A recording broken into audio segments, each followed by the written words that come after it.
Imagina esta escena. Estamos en el año 1494. Dos reinos europeos, uno apenas del tamaño de Indiana, el otro no mucho más grande, se sientan con el Papa y casualmente trazan una línea a través de todo el planeta. Todo lo que está de un lado, tuyo. Todo lo del otro lado, mío. Y el resto del mundo, ni siquiera estaban en la sala. Esto no es ciencia ficción. Este es el Tratado de Tordesillas, el acuerdo inmobiliario más audaz de la historia humana. Y el pequeño país que exigió este reparto cósmico no era ninguna superpotencia. Era Portugal, una nación que podrías atravesar en coche en 3 horas, con una población menor que Los Ángeles moderno. Aquí está la pregunta que debería perseguirte. ¿Cómo logró un país del tamaño de un estacionamiento convencer al mundo de aceptar una línea que literalmente dividió la Tierra en dos? ¿Y por qué, cuando miras un mapa hoy, desde Brasil hablando portugués mientras el resto de Sudamérica habla español, hasta por qué Goa fue portuguesa hasta 1961, todavía vivimos bajo la sombra de esa línea? La respuesta no se trata solo de exploración, se trata de hambre. Hambre cruda y desesperada por recursos que no existían en casa. Se trata de un reino tan pobre, tan geográficamente maldito, que no tuvo más opción que apostar todo por lo desconocido. Y en esa desesperación, Portugal accidentalmente inventó la globalización.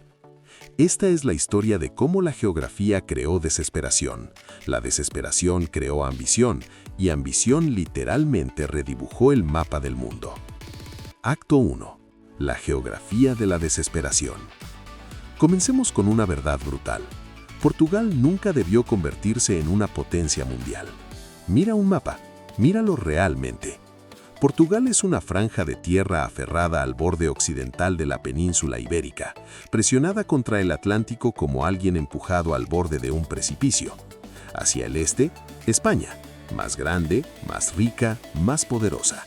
Hacia el sur, el estrecho de Gibraltar, controlado por poderes musulmanes hostiles. Hacia el norte, más España.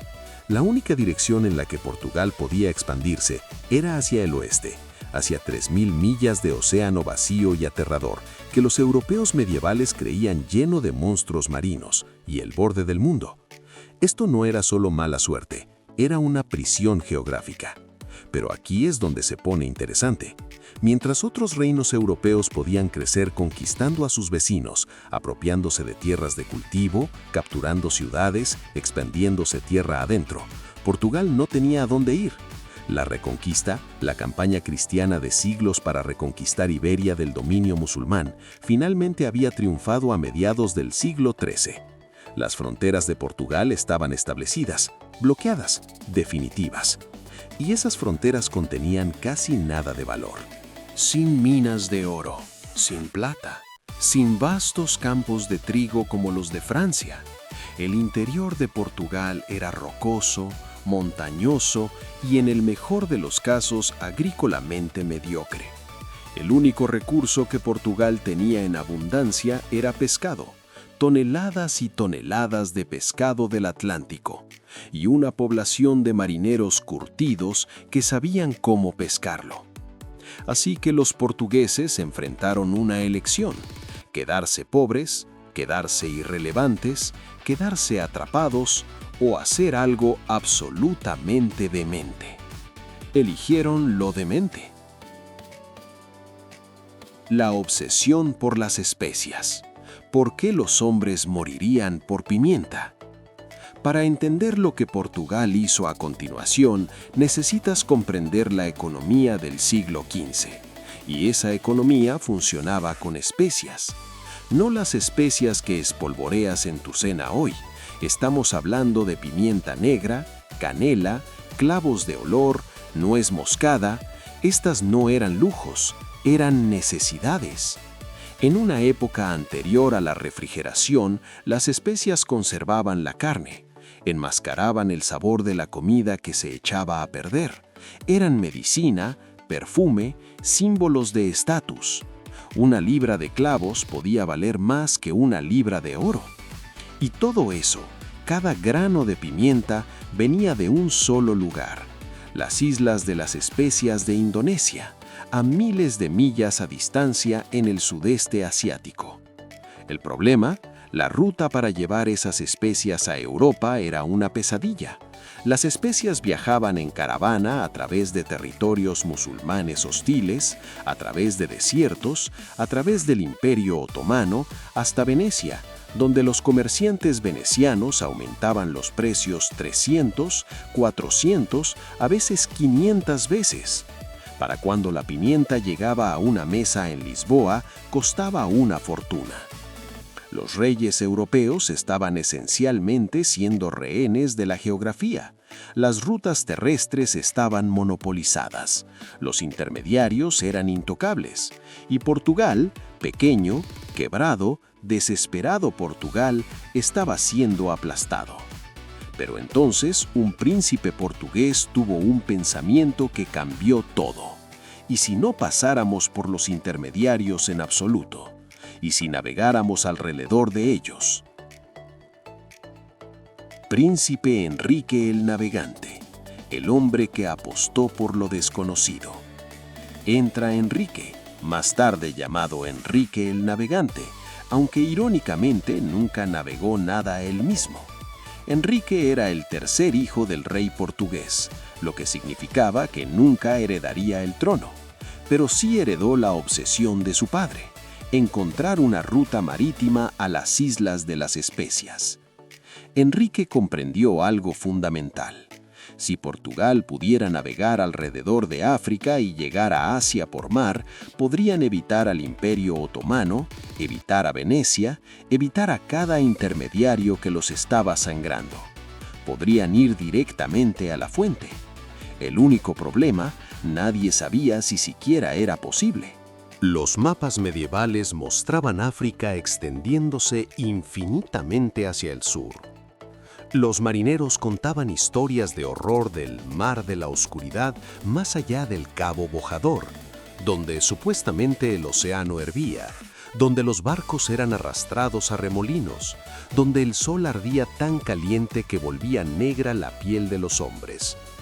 Estas no eran solo supersticiones, eran genuinamente creídas por personas educadas.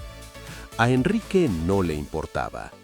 A partir de 1415, comenzó a financiar expedición tras expedición por la costa africana. Año tras año, las carabelas portuguesas, pequeños barcos ágiles diseñados para la exploración, empujaban más hacia el sur. Cabo Bojador en 1434, Senegal en 1445, Sierra Leona en 1460. Cada viaje traía algo valioso: polvo de oro, marfil y cada vez más personas esclavizadas. Los portugueses descubrieron que los reinos de África Occidental comerciarían esclavos por bienes europeos, textiles, metalurgia, caballos. Y así comenzó uno de los comercios más horribles de la historia: la trata atlántica de esclavos, que eventualmente transportaría 12 millones de africanos a través del océano. Pero el verdadero premio, la ruta a India, permanecía esquivo. Enrique murió en 1460, sin ver su sueño cumplido, pero había puesto en marcha un impulso imparable. Portugal había invertido demasiado, demasiados barcos, demasiados marineros, demasiado tesoro. No podían parar ahora. La carrera se acelera. Díaz y la tormenta de esperanza. Para 1487, los barcos portugueses habían alcanzado el extremo sur de África. Un capitán llamado Bartolomeu Díaz recibió una misión: encontrar el fondo de África o morir en el intento. Díaz casi muere. Su flota fue atrapada en una tormenta masiva que lo sopló muy al sur de la costa africana, fuera de vista de tierra durante 13 días. Cuando la tormenta finalmente amainó y Díaz giró al este esperando ver la costa africana, no había nada. Navegó al norte y de repente ahí estaba, la costa africana, pero ahora corriendo de este a oeste en lugar de norte a sur. Lo había logrado. Había rodeado el extremo sur de África. Lo llamó el Cabo de las Tormentas. El rey portugués, sintiendo la magnitud del descubrimiento, lo renombró el Cabo de Buena Esperanza, porque ahora había esperanza, real, tangible esperanza de que Portugal pudiera llegar a India por mar. Pero Díaz nunca llegó a India. Su tripulación exhausta lo forzó a regresar. La gloria de completar la ruta caería en otro hombre, Vasco da Gama. Vasco da Gama, el viaje que cambió todo. En julio de 1497, Vasco da Gama salió de Lisboa con 4 barcos y 170 hombres. Sus órdenes eran claras: llegar a India, establecer comercio y regresar con prueba de que Portugal había encontrado la ruta marítima. Lo que siguió fueron 10 meses de infierno. Da Gama navegó al sur por la costa africana, rodeó el Cabo de Buena Esperanza, luego empujó al norte por la costa este de África hacia aguas completamente desconocidas. Se detuvo en puertos comerciales árabes en Mozambique y Mombasa, donde los comerciantes musulmanes veían a estos intrusos portugueses con sospecha y hostilidad. Los portugueses eran forasteros cristianos intentando entrar a una red comercial que los musulmanes habían controlado durante siglos. En Malindi, en la actual Kenia, Da Gama encontró un navegante árabe que accedió a guiarlos a través del Océano Índico. Y el 20 de mayo de 1498, 10 meses después de salir de Portugal, la flota de Da Gama llegó a Calicut, India. Lo había logrado. Portugal había llegado a Asia por mar. Pero he aquí lo que la mayoría de los libros de historia pasan por alto. Los indios no quedaron impresionados. Para nada. Da Gama llegó esperando ser tratado como un rey. En cambio, el ruberano local, el Zamorín de Calicut, miró los bienes comerciales baratos que los portugueses habían traído: sombreros, lavabos, miel, y básicamente se rió de ellos y los echó del palacio. Los indios estaban acostumbrados a comerciar con árabes que traían oro, seda y artesanos finos. Los portugueses parecían aficionados pobres. Humillado pero imperturbado, Da Gama logró adquirir algunas especias, suficientes para probar que su viaje era real. Navegó de regreso a casa. De los 170 hombres que habían salido de Portugal, solo 55 regresaron. Pero esos 55 trajeron carga que valía 60 veces el costo de toda la expedición. Portugal había encontrado su gallina de los huevos de oro. Ahora solo tenían que mantener a todos los demás alejados. Esto nos lleva de vuelta a ese momento insano en 1494, el Tratado de Tordesillas. Porque mientras Portugal estaba ocupado navegando alrededor de África, España había estado ocupada financiando a un marinero genovés llamado Cristóbal Colón, que afirmaba que podía llegar a Asia navegando hacia el oeste. Y en 1492, Colón había regresado afirmando que lo había encontrado. El pánico se instaló. Tanto Portugal como España de repente tenían reclamos sobre nuevos territorios y ambos tenían armadas poderosas dispuestas a luchar por ellos. La guerra parecía inevitable. Entra el Papa Alejandro VI. Como la autoridad espiritual sobre toda la Europa cristiana, el Papa era la única figura que ambos reinos aceptarían como mediador, y en 1493 emitió una bula papal, básicamente un decreto que trazaba una línea por el Océano Atlántico. Todo al oeste de la línea pertenecía a España. Todo al este pertenecía a Portugal. Pero Portugal no estaba satisfecho. Negociaron duramente. El resultado fue el Tratado de Tordesillas, firmado el 7 de junio de 1494. La línea se movió más al oeste, específicamente 370 leguas, aproximadamente 1.200 millas al oeste de las islas de Cabo Verde. Parecía un ajuste menor. No lo fue. Ese ajuste menor le dio a Portugal el reclamo sobre un bulto masivo de tierra que más tarde se llamaría Brasil. Si los portugueses ya sabían que Brasil existía o simplemente tuvieron suerte, sigue siendo uno de los grandes debates de la historia. Pero aquí está la parte verdaderamente audaz. El tratado no solo dividió el Atlántico, dividió el mundo entero. La línea iba alrededor de todo el globo. Todo en el lado de Portugal de la línea, incluyendo partes de África, India y eventualmente las Islas de las Especias, era suyo por decreto papal. Todo en el lado de España, incluyendo las Américas y las Filipinas, era de España.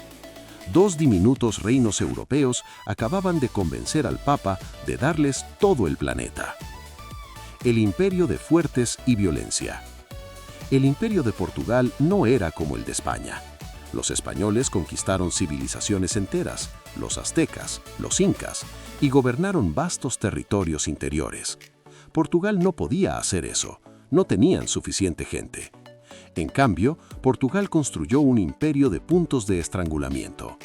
Tomaron fuertes costeros estratégicos, Goa en India, Malaca en Malasia, Hormuz en el Golfo Pérsico, Macao en China. Estos no eran colonias en el sentido tradicional, eran puestos comerciales, almacenes fortificados diseñados para controlar las rutas marítimas y dominar el comercio marítimo. Y Portugal hizo cumplir este control con violencia impresionante. Los portugueses introdujeron un sistema llamado cartaz, básicamente un racket de protección. Cualquier barco que navegara en el Océano Índico tenía que comprar una licencia portuguesa. Si no la tenías, los buques de guerra portugueses te hundían, confiscaban tu carga o algo peor. Fueron pioneros en la guerra naval en Asia, usando tecnología de cañones europeos superior para aterrorizar a comerciantes árabes, indios y chinos que habían estado comerciando pacíficamente durante siglos. Esto no era exploración, esto era extorsión a punta de pistola. En Goa, los portugueses masacraron a miles de musulmanes cuando capturaron la ciudad en 1510. En Malaca, en 1511, lo hicieron de nuevo. Su objetivo era simple: monopolizar completamente el comercio de especias, destruir toda competencia y hacer que Europa dependiera de Portugal. Durante unas pocas décadas gloriosas, funcionó. Los barcos portugueses regresaban a Lisboa cargados de pimienta, canela, clavos, seda, porcelana. La corona portuguesa se volvió obscenamente rica. Lisboa se transformó en una de las ciudades más ricas de Europa. Pero imperios construidos sobre monopolios son frágiles, y el monopolio de Portugal estaba a punto de hacerse añicos. Aparecen las grietas: demasiado grande, demasiado brutal, demasiado codicioso. Primero, Portugal simplemente no tenía suficiente gente. Con una población de apenas 1 millón, no podían sostener todos esos fuertes y controlar todas esas rutas marítimas indefinidamente. Dependían de aliados locales, contrataban mercenarios y se casaban con poblaciones locales creando comunidades mestizas, pero nunca fue suficiente. Segundo, su brutalidad les hizo enemigos por todas partes. Reinos indios, comerciantes árabes, sultanatos del sudeste asiático, todos odiaban a los portugueses. No eran vistos como comerciantes, eran vistos como piratas. Tercero, y más importante, el monopolio de Portugal dependía de mantener la ruta en secreto, y los secretos no permanecen secretos para siempre. Para finales del siglo XVI, los holandeses y los ingleses habían descubierto cómo llegar a Asia ellos mismos, y a diferencia de Portugal, vinieron con algo nuevo: corporaciones. La Compañía Holandesa de las Indias Orientales y la Compañía Británica de las Indias Orientales fueron constituidas en 1600 y 1602 respectivamente. Estas no eran solo empresas comerciales, eran híbridos militares comerciales, esencialmente ejércitos privados con accionistas. Tenían más barcos, más soldados y más capital de lo que la corona portuguesa podría jamás movilizar. Los holandeses fueron particularmente despiadados. Atacaron sistemáticamente los fuertes portugueses, tomaron su territorio y se hicieron cargo del comercio de especias. Para mediados del siglo XVII, Portugal había perdido Malaca, Ceilán y la mayoría de sus posesiones asiáticas. El imperio que había dividido el mundo a la mitad estaba colapsando. El legado: ¿por qué todavía vivimos en el mundo de Portugal? Pero aquí está el giro. Aunque el imperio de Portugal se desmoronó, su legado nunca lo hizo. Brasil, la consecuencia accidental de una línea de tratado trazada en 1494, se convirtió en el país de habla portuguesa más grande de la Tierra, con 215 millones de personas hoy. Por eso, la nación más grande de Sudamérica no habla español, por una línea trazada hace 5 siglos. Goa no volvió a control indio hasta 1961. Macao permaneció portuguesa hasta 1999. Timor Oriental, una diminuta media isla en el sudeste asiático, fue portuguesa hasta 1975 y todavía habla portugués hoy. Estos fragmentos de imperio duraron más que los imperios de España, Francia o Gran Bretaña en muchos casos. Y luego está la trata atlántica de esclavos. Portugal la inició, la sistematizó y transportó más africanos esclavizados que cualquier otra potencia europea, casi 5 millones de personas durante 4 siglos. El impacto demográfico y cultural en Brasil, el Caribe y África misma es incalculable. El portugués todavía es hablado por más de 250 millones de personas en todo el mundo. Los fuertes portugueses todavía están en pie en 4 continentes. Los sistemas legales portugueses, la cocina portuguesa, las palabras portuguesas están incrustadas en idiomas desde japonés hasta suajili. Pero el legado más profundo es conceptual. Portugal demostró que un país diminuto y pobre en recursos podía aprovechar la tecnología, el poder naval y la pura audacia para golpear muy por encima de su peso. Mostraron que controlar las rutas marítimas importaba más que controlar la tierra. Demostraron que las redes comerciales globales, impuestas por violencia, podían generar riqueza más allá de lo que la tributación o la agricultura podrían proporcionar. En resumen, Portugal inventó el manual para el imperialismo europeo. España, los Países Bajos, Gran Bretaña, Francia, todos siguieron el modelo que Portugal creó. Hoy, el fantasma de Tordesillas. Podrías pensar que todo esto es historia antigua. No lo es. Cuando se descubrió petróleo frente a la costa de Brasil en 2007, hubo disputas sobre límites marítimos. Los argumentos hacían referencia, no estoy bromeando, al Tratado de Tordesillas. Los abogados realmente sacaron un tratado de 500 años para argumentar sobre derechos de perforación. Cuando Timor Oriental finalmente obtuvo su independencia en 2002, después de décadas de ocupación indonesia, eligieron el portugués como uno de sus idiomas oficiales, no porque fuera práctico, sino porque los conectaba con su identidad histórica y los diferenciaba de Indonesia. La política lingüística de la Unión Europea todavía reconoce al portugués como idioma oficial precisamente porque el legado colonial de Portugal extendió el idioma por 3 continentes. Y aquí está la parte incómoda. La economía global moderna, transporte marítimo en contenedores, puntos de estrangulamiento marítimo, dominio naval, está construida sobre los mismos principios que Portugal pioneró. Controla las rutas marítimas, controla el comercio. La Armada de los Estados Unidos hoy hace lo que los buques de guerra portugueses hicieron hace 5 siglos: patrullar estrechos críticos, hacer cumplir la libertad de navegación y asegurar que el comercio global fluya bajo la mirada vigilante de un poder. La paradoja que debería perseguirnos. Así que, aquí está la paradoja en el corazón de la historia de Portugal. Una nación sin recursos descubrió que el mayor recurso es el acceso a los recursos de otras personas. Un reino sin tierra agarró la mitad del mundo controlando el agua entre las tierras. Un país demasiado pequeño para conquistar construyó un imperio convenciendo a todos que las líneas en un mapa importaban más que las personas viviendo dentro de ellas. El ascenso de Portugal no era inevitable, era desesperación disfrazada de ambición. La pobreza geográfica convertida en genio estratégico. Y 500 años después, todavía vivimos en el mundo que Portugal creó. Un mundo dividido por líneas invisibles, donde las rutas comerciales importan más que las fronteras, y donde la nación que controla el mar, controla todo. El Tratado de Tordesillas se fue hace mucho, pero la lógica detrás de él, que las naciones poderosas simplemente pueden trazar líneas y reclamar lo que cae dentro de ellas, nunca se fue. Lo vemos en zonas económicas exclusivas marítimas, en órbitas satelitales divididas por tratado internacional, en infraestructura de Internet controlada por un puñado de naciones. Portugal enseñó al mundo una lección peligrosa. Si eres lo suficientemente audaz, lo suficientemente resabiado y lo suficientemente afortunado, puedes dividir el mundo a la mitad con nada más que una línea y una armada. La pregunta que deberíamos hacernos es, ¿quién está trazando las líneas hoy?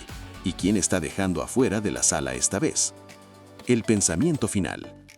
Hay una estatua en Lisboa llamada el Monumento a los Descubrimientos. Muestra a Enrique el Navegante en la proa de un barco, con docenas de exploradores, cartógrafos y marineros detrás de él, todos mirando hacia el oeste, hacia lo desconocido. Es hermoso, es inspirador y es aterrador, porque lo que celebra no es solo exploración, es el momento en que un diminuto reino decidió que el mundo era suyo para tomar e hizo que todos los demás lo creyeran. Portugal dividió el mundo a la mitad. La verdadera pregunta es, ¿alguna vez se volvió a unir?